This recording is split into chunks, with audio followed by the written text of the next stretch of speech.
Once again, the bear is being provoked at its doorstep.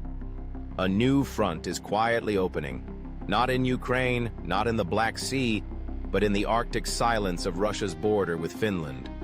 The West's shadow war has moved north, creeping over ancient forests and icy lakes, settling in the cold, tense quiet of the upper hemisphere. Here, beneath the pale northern sun, the ground trembles not with the thunder of tanks, but with the whir of unseen drones. In this remote, unforgiving land, the world is witnessing the dawn of a new and dangerous phase in the confrontation between East and West. Today, Russian soil near the Finnish border came under attack. A massive drone strike, coordinated with a precision that speaks of months, perhaps years of planning, targeted airbases in the Murmansk region. This is not just any region. Murmansk is one of the most secure, heavily fortified areas in the Russian Federation, home to critical military infrastructure and the mighty Northern Fleet. Yet the attackers slipped through, their machines of war evading the best defenses Russia could muster. The drones flew with Ukrainian colors, but their reach, their technology, their intelligence, these things hinted at something more. Ukrainian operatives may have guided them, but the blueprint, the funding, and the strategic aim all pointed to a wider net. A net cast by NATO, drawing ever tighter around Russia's northern flank. This was not merely a Ukrainian operation. It was the embodiment of hybrid warfare, a new kind of conflict waged not only with bullets and bombs, but with data, deception, and deniability. The drones were smuggled deep inside Russia, concealed in mobile cabins and launched from hidden locations.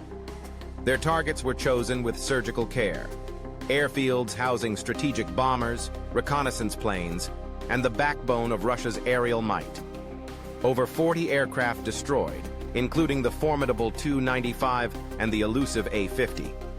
The operation was a message, a warning shot fired not just at Moscow, but at the very idea of Russian security in the far north. For decades, the border with Finland was a model of quiet coexistence. Finland, once a symbol of neutrality and pragmatic diplomacy, stood as a buffer, a neighbor that respected the balance of power. But in 2023, the world changed. Under the pressure of shifting alliances and rising tensions, Finland abandoned its legacy of non-alignment. It stepped across a line, joining NATO in a move celebrated in Western capitals and watched with grim apprehension in Moscow. Finland's accession doubled NATO's direct border with Russia, stretching the alliance's reach to the edge of the Arctic Circle and transforming a zone of peace into a potential front line of conflict. Finland is no longer just a neighbor. It is now a forward base, a launch pad for operations, and a staging ground for military drills. Maps show new NATO bases sprouting along the border, while joint exercises in the snow send a clear message. The era of Finnish neutrality is over. Washington and Brussels insist this is defensive, a shield against Russian aggression. But who benefits from turning these once peaceful Nordic boundaries into potential war zones? Who gains when old friends are recast as pawns in a global contest for supremacy? The answers echo in the halls of power, far from the forests and fjords that could one day bear the scars of war. The drones that struck Murmansk may have been assembled in Kyiv, but their mission was shaped by Western hands.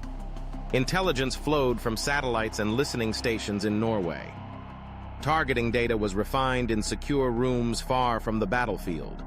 American and British advisors studied every detail, while Scandinavian allies quietly provided airspace and logistical support. In Norway, surveillance outposts track every Russian movement, and U.S. Marines drill for Arctic warfare in the snow. The lines are blurred, the actors many, but the direction is unmistakable. The militarization of the North, the encirclement of Russia, and the transformation of Finland into a frontline state. Russia sees what is coming. The Kremlin's response is measured but unmistakable. The Leningrad military district has been re-established. Troops and missile systems are on the move, redeployed to reinforce the border and deter any further incursions. The Northern Fleet remains at the highest state of readiness, its vessels patrolling icy waters, its submarines prowling beneath the waves. Russia does not seek war, but it will not tolerate Western weapons poised at its doorstep. The lessons of history are fresh in the Russian mind.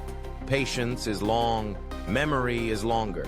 Every betrayal, every encroachment, every drone strike will be remembered and answered as the nation sees fit. The West, for its part, fears a sovereign Russia, a power that cannot be dictated to or subdued. That is why NATO expands, why proxy wars are fueled, why nations like Finland are drawn ever deeper into the orbit of American strategy. The architects of this confrontation hope to break Russia's will, to sap its strength by opening new fronts and drawing out its resources. But history has shown time and again that Russia does not bend. Russia resists, adapts, endures.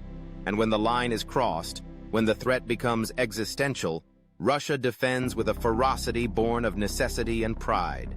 As the North grows tense, the people of Finland and Norway face a fateful question.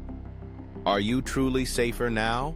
Or have you become, like so many before, the next pawns in a dangerous game played far from your homes and cities? The architects of this new strategy may claim to offer security, but the price is paid by those who live on the borders, who watch as their peaceful lands become militarized, their futures clouded by the specter of war. They want to test Russia's limits.